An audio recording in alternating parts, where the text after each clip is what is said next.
शिव कथा कह रही है। एक बार माँ पार्वती जी भगवान शंकर जी को लेकर अपने पिता हिमालय राज जी से मिलने के लिए गए।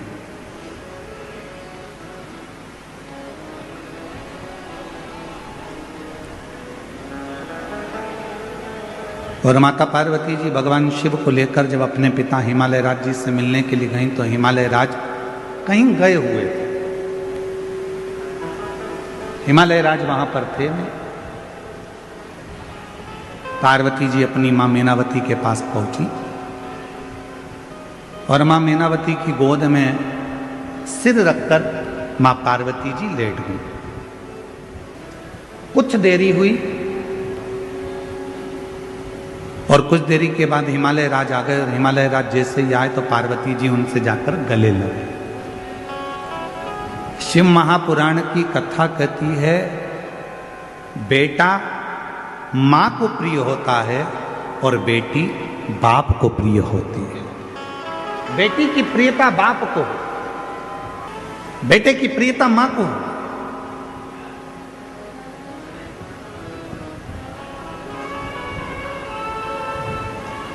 अगर बेटे को कुछ चाहिए होगा ना तो सबसे पहले वो अपनी मम्मी से कहेगा मम्मा आई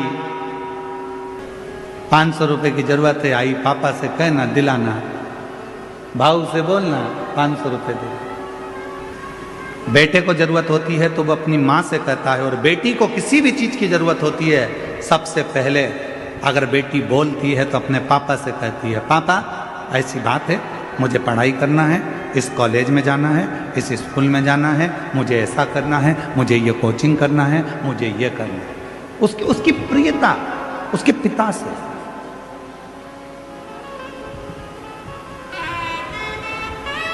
दुनिया के लोग कहते हैं कि बेटी की विदाई में सबसे ज्यादा मां रोती है, पर शिव महापुराण की कथा कहती है कि बेटी की विदाई में सबसे ज्यादा रोता है तो उसका बाप रोता है, उसका पिता।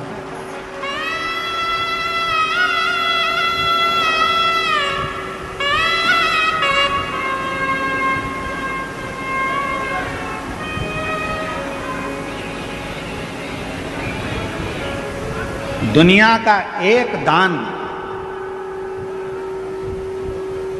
सबसे विचित्र दान है और वो है कन्यादान। दुनिया का एक दान सबसे विचित्र दान है और वो है कन्यादान। एक बाप अपने दिल की, अपने घर की सारी खुशियां दूसरे के हाथ में दान दे देता है, अपनी बेटी का दान कर देता है।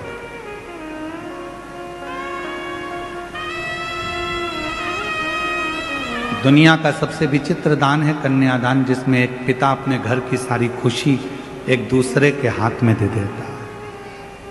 कन्या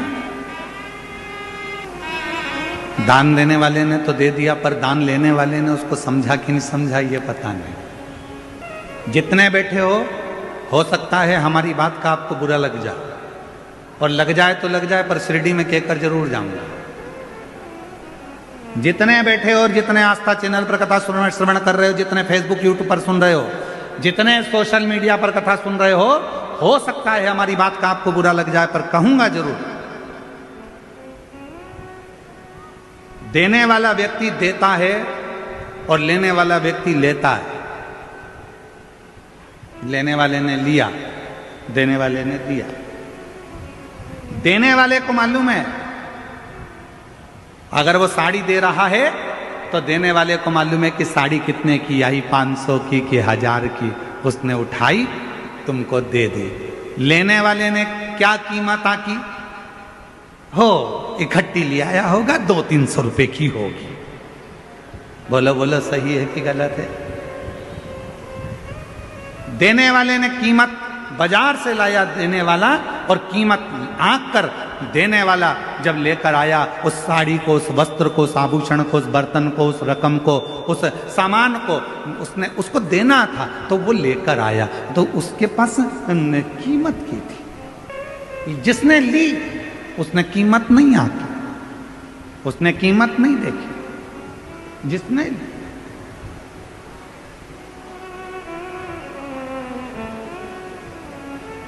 शादी में कौन कौन गया है? किसी की शादी में गए हो कभी? अरे हाथ तो उठाओ जरा। गए हो सब लोग शादी में? अगर शादी में गए होगे तो लिफाफे में पैसे डाले थे? अरे बोलो तो जम के। डाले थे? ठीक है। लिफाफा कितने का आया था? 2 रुपए का? 5 रुपए का? पैसे का तो आया था कि नहीं आया था, ये बताओ पहले तो। 2-5 रुपए का लिफाफा आया होगा, तुमने उसमें 500-1000 रुपए डाले होंगे, पॉकेट में तुमने पैसे डालकर शादी वाले को दिए होंगे, तुमने वो लिफाफा 5 रुपए का खरीदा, सुंदर से सुंदर खरीदा कि अपने रिश्तेदार की शादी है, अच्छा दूंगा, 5 रुपए का लिफाफा खरीदा और तुमने उसमें 1000-2000 रुपए रखकर दिए।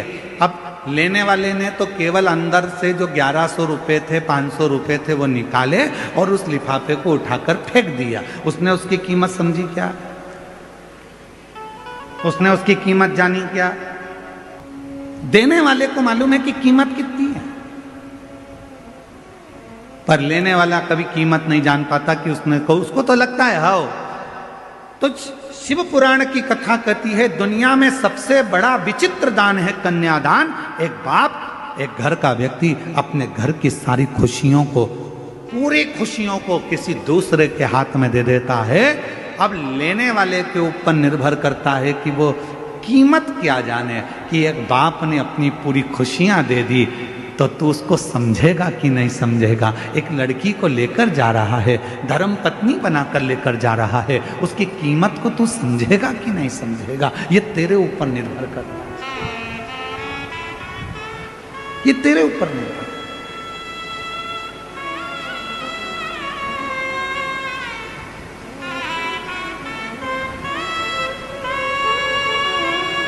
पार्वती जी मां की गोद में सिर रखकर सो रही थी और माता पार्वती जी जब अपनी मां मैनावती की गोद में सिर रखकर सो रही थी, पिताजी हिमालय राज का आगमन हो गया और जैसे ही हिमालय राज का आगमन हुआ तो पार्वती जी दौड़ पड़ी, अपने पिता से गले लगने के लिए दौड़ी मां पार्वती, गले लगी।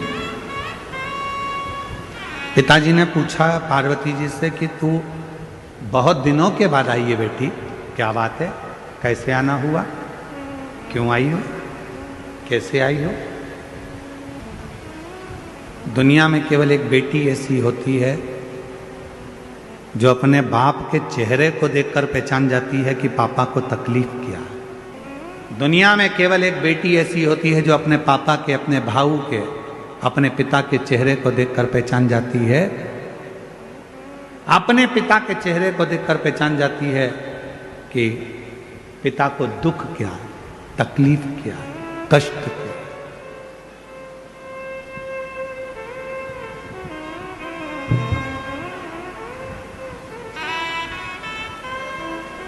पिता को देखकर समझ जाते हैं।